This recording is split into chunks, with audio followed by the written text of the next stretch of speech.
Talking with the experts. Join me in episode 284 with Anton, Guinea, as we discuss leading under pressure. When leaders say that to someone, like, no, that's a crappy idea, or no, we're not going to do that. And if they don't say it right, if they don't choose their words carefully, team members are really hurt. Like, when we're not heard, we're hurt. We're not heard, we're hurt. And that's a really simple thing that I'd love leaders to take away, that, it's only a matter of listening carefully and listening with care factor, so that, when we're dealing with other humans, we're doing no harm. And that's the secret as even the best leaders that I know still don't get it right all the time. It's just that we've got to get it right more times than get it wrong. Yeah. Here's another one for you, Rose, and this is a fun one. Now, just tell me what you feel. Just go on a little journey with me here, just for 3 or 4 seconds. So you come to me with an idea and I'm your leader, and I say, great, Rose. Now, Rose, that's a really, really good idea, but. Welcome to Talking with the Experts. This is where we discuss great ideas to take your business to the next level. How do we know these ideas work? Well, it's because we're talking with business owners who are using these ideas. Business owners who have years of experience and expertise.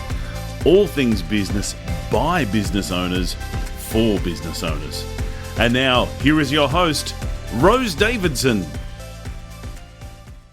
Oh, you want me to do an intro? And hello, and welcome to Talking with the Experts. My name's Rose Davidson from rosedavidson.com. Talking with the Experts is about all things business by business owners for business owners, and you can find it on all good podcasting streaming platforms and on YouTube. Let me ask you, are you a good leader? Can you lead well under pressure? Well, my next guest, Anton, Guinea, is going to discuss that with us and how we can all lead under pressure. So Anton is an entrepreneur. He's a speaker. He's a best-selling author and the founder of the Guinea group of companies. For over 17 years, Anton has helped leaders move their teams to become psychologically safe, physically safe, and overall better versions of themselves. He has spoken and consulted to businesses of all sizes around Australia and in the world, and he brings energy, engagement, and enterprise thinking to his sessions. And we'll discuss where we can find Anton a little bit later on. But welcome, Anton, and thank you so much for joining me today. Thanks for having me, Rose. And what a great podcast, what a great product you're developing for the world and sharing so much information. So it's actually really, really an honor and a privilege to be working with you and to be sharing this with your audience. So keep up the great work. Thank you. You've made my day. Good. So business leaders generally are quite busy. Now, we know that there's a difference between being a manager and being a leader, and I've discussed that several times on this podcast about the differences. So, leaders come to work and, they see their email list and they just, it's just busy. But how can they be a great leader when they're under so much pressure to do all these other outside things? Let me talk about 2 spaces. First, the people space and then the process space, Rose. So process, and every leader would have heard prioritize, delegate, Let me jump into the people's or the personal space first. How we actually from a human to human manage that. And what I mean when I say manage that is lead under pressure in a way that we don't do no harm. So that when we walk in, we see 1,000 emails and we go, how the heck did they all come in last night? Then someone comes into the office with the first challenge of the day while we're getting a phone call. And while we're on the phone, a text message comes through and all of a sudden we're swamped and we're overwhelmed and we're trying to deal with all of these challenges in the moment. And I love what you said then. We're also busy. Business leaders and leaders in general are just busy humans, and I get it. And I think the best example that I can give you,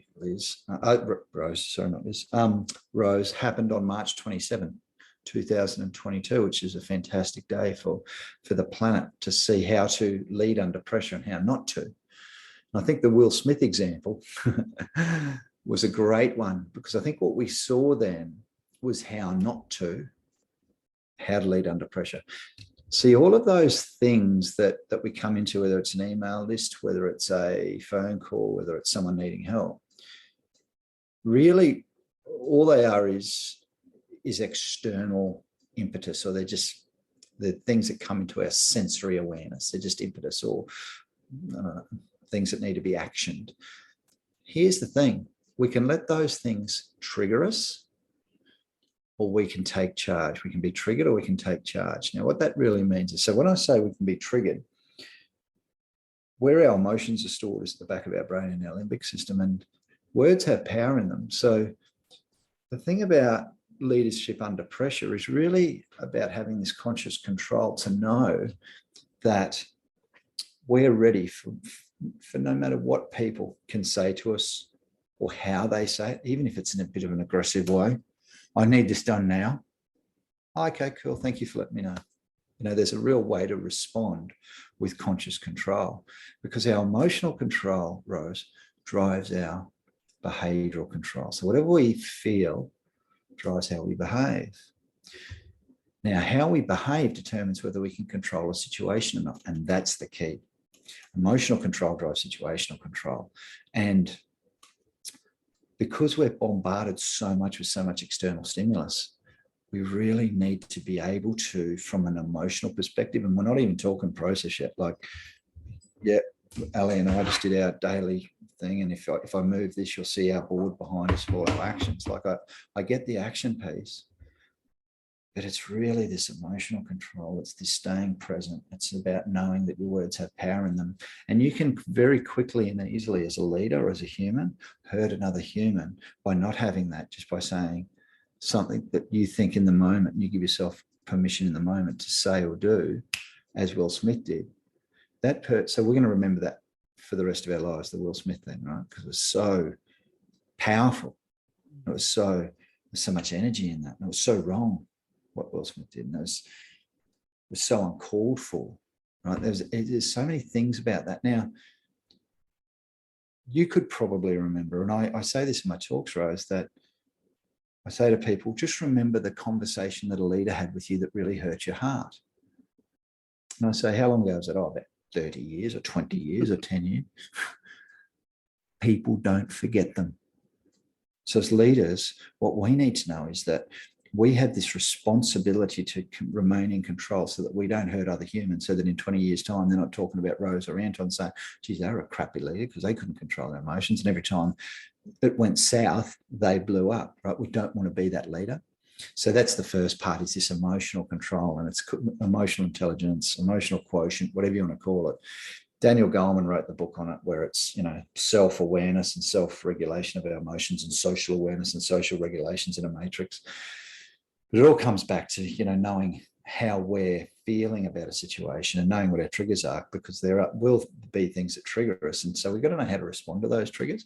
So this emotionality piece is really important, Rose. It's a big, big deal in 2022, which I think a lot of leaders actually don't get. So here's probably a quick way to, after 5 minutes, to answer that question. So most humans will reach sexual maturation. We'll get to 13, 14, 15, where our bodies will change.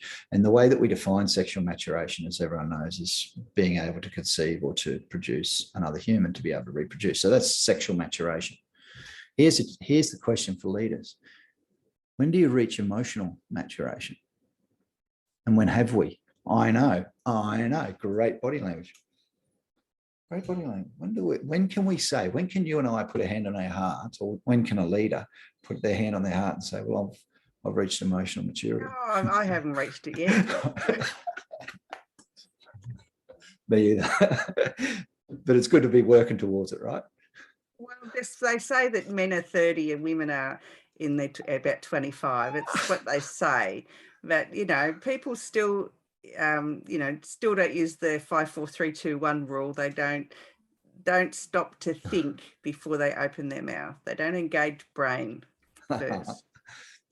Beautifully put. And the part of the brain that we need to engage is what we call these frontal lobes, Rose. These frontal lobes are designed to quell, to calm, to squash all of that emotion before it can get out of control. The problem is that our emotions react before our frontal lobe does. And we have this reaction in 0.12 of a second. That's how long it takes, 0.12 of a second. Literally, we've reacted. And if that happens in such a way that the emotional reaction is so high, your frontal lobe won't even get a chance to say, hey, 3, 2, 5, 4, 3, 2, 1, count backwards from 10 or count to 10. And so that's the challenge that we're fighting with as humans, this whole, this natural response, because we've got so much sensory stimulus, and, we blocked most of it out because we couldn't really process it all at one time. But the things that we hear or we see, in another human, and it's prehistoric, we're designed, we are put together 10,000 years ago to make a 0.12 second decision about another human. It was life or death, really, isn't it? And a lot of people haven't learned to control their emotions. I mean, most times I can control them, but if something triggers me because of a past memory or a past event, then the mouth goes before you think, and then, oh God, why did I say that? That was really bad and that was so hurtful, and you can't take it back because it's already said, it's out in the universe. Beautifully summed up, Rose. Love that. Well said. And then what people do, Rose, some leaders will go back and say, sorry, I'm really, really sorry I said that. And then they'll blame their emotions. And they'll say, oh, I'm just angry today because I kicked the cat this morning, or, whatever. And instead of apologizing properly and saying, you know what, I'm really sorry that I did that, because it's not my intent to hurt you as another human. And my commitment to you is that I will make sure, and I would say this, I won't let it happen again. But that's a massive statement to make, right? And if you feel like you're committed to that, say that. But that's a better apology than, sorry, I'm just shitty today. Yeah, what does that mean, really? What I tell you what it means, Rose, and I tell you what people hear. Oh, so you're shitty, so you've got no emotional control. Okay, cool. Thanks for letting me know. Good to know for future. That's it. So so why would you bother going to that person with an issue if you don't know if they've had a shitty day or a shitty morning, or they kicked the cat? What version of our leader are we getting today? Sometimes there's people that actually say that to me in coaching sessions. What version of my leader am I going to get today? I don't know, because they don't have this consistency, and that's the big thing, right? We want people to show up in our lives, especially those that are leading us, given that parenting is the most important job on planet Earth, I believe, and leading is the second most important. So we need our leaders to show up with this emotional consistency band, right? So that we can trust them not to fly off the handle when we say something that, like we have faux pas too as team members, we might say the wrong thing that might trigger a leader, or a leader might say something that triggers us as a team member. So there's this whole emotional consistency that needs to happen. Otherwise we start damaging relationships.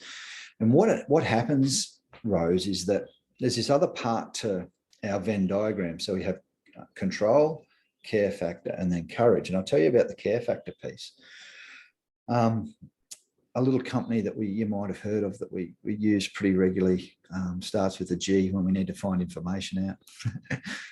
They did a study 2012 to 2014, and they said, what's it take to create highly effective teams? What's it create to bring people into the mix? What's it take to create a really successful business of 37,000 people, is how many were at Google at the time? Do you know what they came up with?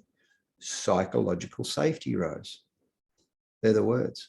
The one thing that makes Google Google, they said, Project Aristotle it's called, psychological safety. So what's psychological safety? It's when leaders particularly, and other team members, don't ridicule, resent, or rebut, whatever another R word is, when someone has an idea, opinion, or a view. So it's about being open to suggestions. It's about listening with care factor. It's about saying, great idea, appreciate that. Look, that might work or it might not. Let's unpack it further. Not, no, that won't work, or no, you don't know what you're talking about, or no, you're not smart enough to come up with that idea. Isn't that horrible when someone says that to you, no, that's not going to work, or I don't like that idea, or they don't even give it some thought or some credit, just for having the idea in the first place. That's right, Rose. And when leaders say that to someone, like, no, that's a crappy idea, or no, we're not going to do that. And if they don't say it right, if they don't choose their words carefully, team members are really hurt. Like, when we're not heard, we're hurt. We're not heard, we're hurt. And that's a really simple thing that I'd love leaders to take away, that, it's only a matter of listening carefully and listening with care factor, so that, when we're dealing with other humans, we're doing no harm. And that's the secret and as even the best leaders that I know still don't get it right all the time. It's just that we've got to get it right more times than get it wrong. Yeah. Here's another one for you, Rose, and this is a fun one. Now, just tell me what you feel. Just go on a little journey with me here, just for 3 or 4 seconds. So you come to me with an idea and I'm your leader, and I say, great, Rose. Now, Rose, that's a really, really good idea, but Yeah. nice reaction. Leaders don't get that. Leaders don't get the power of the words that they use. It's a simple 3-letter word that you just saw your reaction. And I hope, so for all the viewers out there that are watching Rose Davidson and Anton Guinea go at this today, please, please, please, if you take nothing away from this, please rewind this and watch Rose's reaction, because that's what the internal reaction that people have when you say the word great idea, but, it's just a horrible word to say, especially when it doesn't matter where you are. You could go to anyone, and you go to your child, and they come and they come and have a conversation, and you answer them. You say, but. So they also already know that you don't like that idea. They already know that they're not going to be listened to for the rest of their idea at all. And you're right, it is such a powerful word. It's only 3 letters. However, it is one of the most feared words in the English language. Well said. Perfect. And so there'll be leaders out there listening to this, Rose, and they go, well, you know what? Yeah, I use that a lot. I say, okay, cool. So what could I use differently? Really simple. Just replace but with and. Great idea, and I wonder how we can investigate that further, and let's unpack it, and maybe there's a different way. Let's put our thinking caps on.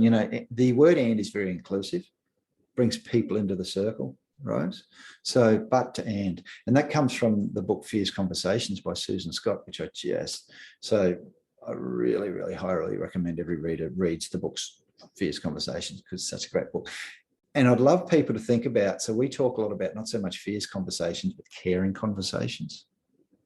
Let's have caring conversations. It's very important, isn't it? To even if you don't like somebody on first impression, it's always important to bring your A game, and even if you have to pretend that you like them, but use kind words. If we use kinder words in the world, then I think we'd be in less trouble. Agreed. 1,000%, Rose. Thanks for sharing. Wouldn't that be great? Wouldn't that be great if leaders knew the power of caring words and caring conversations and kinder words? My lovely wife, Rose, just on that topic, is a school teacher. And she's a grade 6 school teacher this year. She has this saying, be kinder than is necessary. And that's just such a powerful statement, be kinder than is necessary. Absolutely. Absolutely. And the other, I totally agree with that. But on the sort of getting off, still continuing on the leadership theme, we are all leaders in some way. It doesn't matter whether you're the leader of a team, but you've got to lead yourself. So we're all leaders in some way. Agreed. Self-leadership is such an important thing, right? So what do you think? Well, this is probably a question, Rose, as we're talking. So for your listeners and viewers out there, if I ask your listeners and viewers, what is the one positive character trait or one value that people could demonstrate to demonstrate that they have got self-leadership, what would it be? And I'm going to talk for a little while before I give you the answer to that one. And you'll know when I give you the definition of what that character trait is. As leaders, it would be compassion. Absolutely, which is a part of empathy. To the third part of empathy, according to Daniel Goleman. Absolutely. So compassion is about caring for others and actually taking action, Ros. So the 3 levels of empathy is the cognitive, oh yeah, I get it. So someone rings you on a Monday morning, Rose, and you've got a really big week ahead and you need this person to help you with all your projects. And they say, I can't come in for the week because my cat's died. Now, are you a cat person? Yes, I just love it. Oh, I love all animals. Animals, right. So you'd get into that, right? You'd go, okay, cool, I get it. There's some leaders out there that for them, they go, really? We've got work to do. Your cat's died. So we've got to now cognitively go, there are some people that really, really miss, that love their animals. We've got to try and put ourselves into a place of how we feel, how they're... Would you feel if your cat died? Would you want to go to work? No. You'd want to grieve, at least for a day. It might not be for the week, but for the day. That's right. So you've got to put yourself in someone else's shoes. You can't just say, no, we have work to do.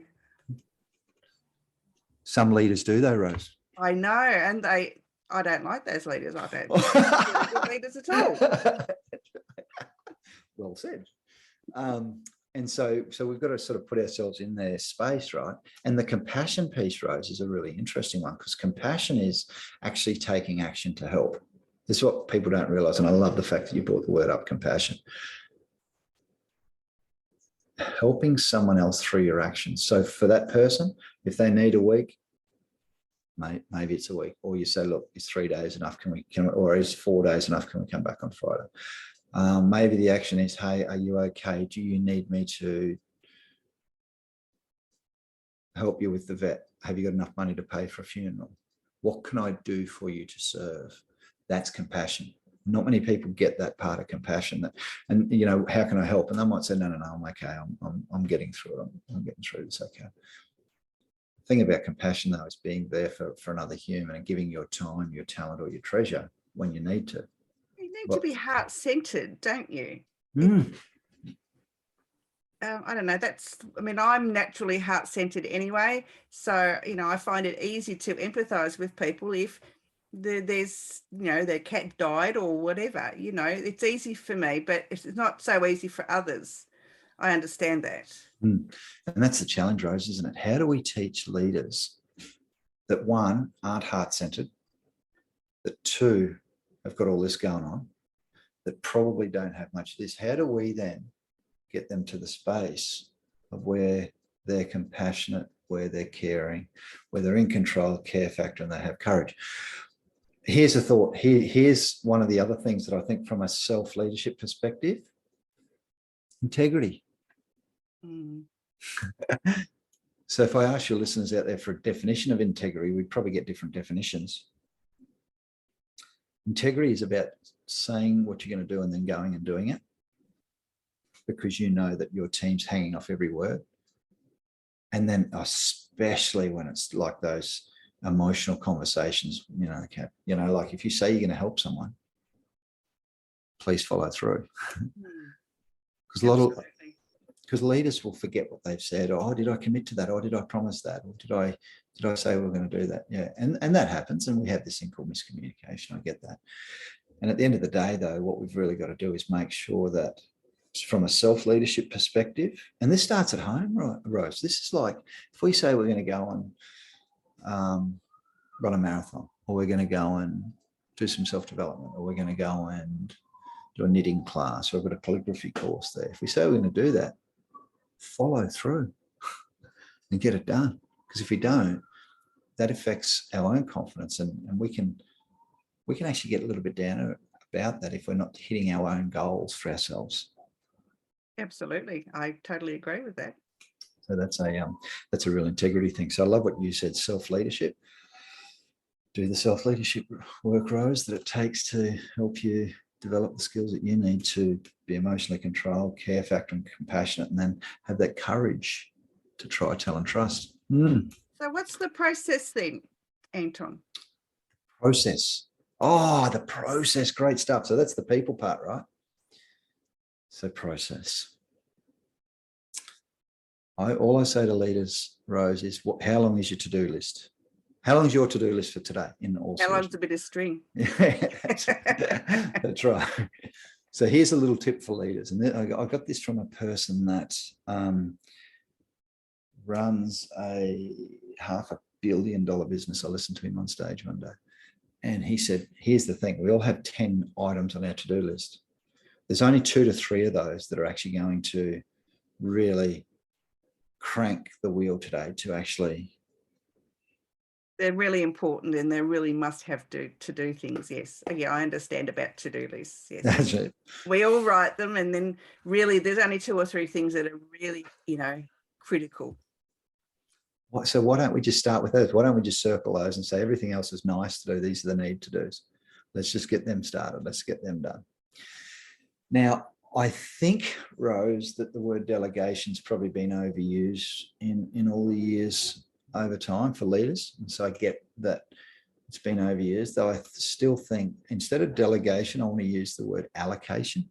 Well, I'd put share. Oh, share. The workload. That's a compassionate way to put it. Rose, I love it. Absolutely. 100%. So how do we share the workload so that we're all even in our workload? And as a leader, if there's something that I need help with, reach out and ask, who in my team could I ask to do this? Especially if it's 1, 2, or those 3 things that if you don't think you're going to get to them, share. I love that word. Yeah, and you can, someone might be able to do it better than you anyway. This is what great leaders do. They hire people who know more than they do and who are better than them in certain areas. Well said. Well said. And then the challenge for some leaders is that they hire those humans and then they don't utilize them to their full capacity and let them reach their full potential. That's it. And they become bored and they leave and find somewhere else. That's right. That's right. So let's share our workload. Let's give people the opportunity to shine, Rose. And I think there's a couple of great words that came out of McGregor Burns's work, 70s, 80s, transformational leadership. Let people step into their full potential, let them shine and let them do their thing and let them be the humans that they want to be as well. And be flexible, like the big deal these days is have flexibility as a leader. So there might be people in your team that don't want to work 9 to 5. They want to work 8 to 4 or 10 to whatever, or they might want to work from home, or they might want to whatever, or have smoke or lunch at different times. I think there's so many ways from a process perspective that we can actually engage other humans and we can make sure that they feel as though they're loved and valued, and that we demonstrate compassion, love that word, and we share the work with them so that in a way that helps them become the best versions of themselves that they can be. And therefore, as a leader, we see our team shine. And then we can give people the team credit. I say to a leader, great job. And great leaders always say, hey, it's not me. I don't do anything. It's my team that's doing the work. And as soon as the leader says that, great, you've really got the hang of this. You know that it's about a team effort. Or there's a lot of leaders that want to take credit, right? Yeah, great job. Yeah, I know. Go me. Yep. I've got this. Yep. Absolutely. Yeah. They do nothing, and the team does all the work, and they take all the credit. I so dislike that. And I used to work in a workplace like that, and it was like, why would you do that? You didn't do anything. I just gave you the brief of evidence, and then you say that you got the prosecution. Well, you didn't. I did. So you've experienced this. What industry was that in, Ross? Was that in the legal profession, obviously? No, law enforcement. Were you in law enforcement? Yeah, I was a customs officer for a number of years. Did we ever see you on Border Force or Border Patrol? Oh, absolutely not. No, Border Force came out long after I left. Right. Bummer. I was going to go back and do some Googling. Did you catch any baddies, just out of interest, just as a side? I had a couple of prosecutions, successful ones. One was for importation of narcotics, and the other was for routing the diesel fuel system, the diesel fuel rebate system. Go you, Rose. Top job.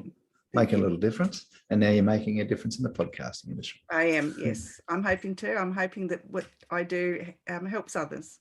Oh, sure it would. Sure it would, Rose. Keep up the good work is my message. Thank you. Anton, have you written a book on this conscious leadership? Written on my 5-authored book, Rose, which is cool. This one's halfway done. would you believe? And it's called Boom, BOOM. Keep an eye out for it. And when the world goes boom, what do? And one of the things, so maybe I can send you a link to the books and where you can find those on our website. That would be terrific. Thank you. Yeah, anytime. And there's some ebooks on there too at a much reduced rate. So it's fairly easy to get an ebook and have a look at those. So Rose, the history of this, you've got some border force history. My history is that I was an electrician back in the day, and I got blown up in a switchboard and nearly killed at work. And so, yeah, I know, right? Yeah. So I had some of my face blown off, and my hands were pretty badly burnt. And I spent many years sort of ruminating on that, and probably with PTSD. And I really struggled to grapple with why that happened. And then I actually worked for really crappy leaders that went when something went boom, they did too. Like they just went boom. And and I've really seen that aggression and abuse and abruptness. And then finally, last year, May 21st last year, there was an industry up here, a power station that actually exploded. And I've done a video on this, so I can even send you the link to that, of these 3 boom events that changed my life. And being on site where there was a massive, major world scale event where it was literally a boom because the whole plant blew up. And because power went out to everything, we didn't know who was on site. We couldn't print out a list. We couldn't do anything from a, I suppose, an electronic perspective. Everything was hard copy. Just get a piece of paper and a pen and just start taking names. Had anyone been killed? Where to? Horrible. Oh, it was. And what I saw the leaders do, though, Rose, was really step into leadership under pressure. And they did such a good job. And it just shifted everything we did. Like, we've done safety leadership for so many years, and this is probably only a year really, that we've done this leadership under pressure, because I saw how well these leaders did it.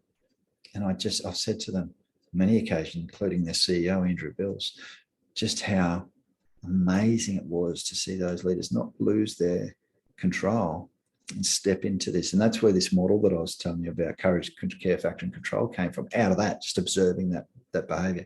So now I'm doing a PhD in that to try and validate that model to make sure that it's relevant.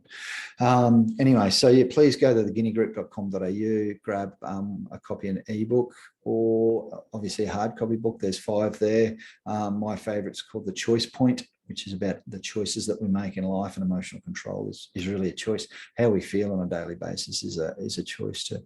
So maybe, Rose, maybe we can give away a copy or 2 of those books for postage only for your listeners, if you've got. That's very generous, thank you. So maybe we'll give away 3 copies of those to anyone that reaches out to maybe you or me listening to this podcast, and we'll send them a hard copy of one of our books, The Choice Point. How's that sound? That sounds wonderful. Thank you so much. Anytime. Thank you for having me. Anton, so where can people find you other than on your website, which is? theguineagroup.com.au, TheGuinea, GROUP. Here's one I prepared earlier, Rose. guineagroup.com.au. Check it out. And we do everything in the leadership under pressure space. And the 3 public courses we run are leadership, public speaking, and resilience. So we really teach people how to lead strongly, how to public speak strongly, and how to be resilient as humans. And that would probably talk to some of that personal work that we need to do as leaders to get ourselves right first. Perfectly perfect. Any last words of wisdom, Anton, that you'd like to share with our audience? When life goes boom, Rose, please remember it's all about creating conscious control. Love that. Love it. Absolutely brilliant. Anton, it's been an absolute pleasure to speak with you today. I hope you'll come back on again later on in the year. Love to. Thank you for having me. All right. Have a great day. Thanks, Rose. You've been listening to Talking with the Experts, hosted by Rose Davidson. Make sure you have a look at our back catalogue over at talkingwiththeexperts.com. And be sure to subscribe to our podcast so you don't miss out on any episode. We look forward to your company next time.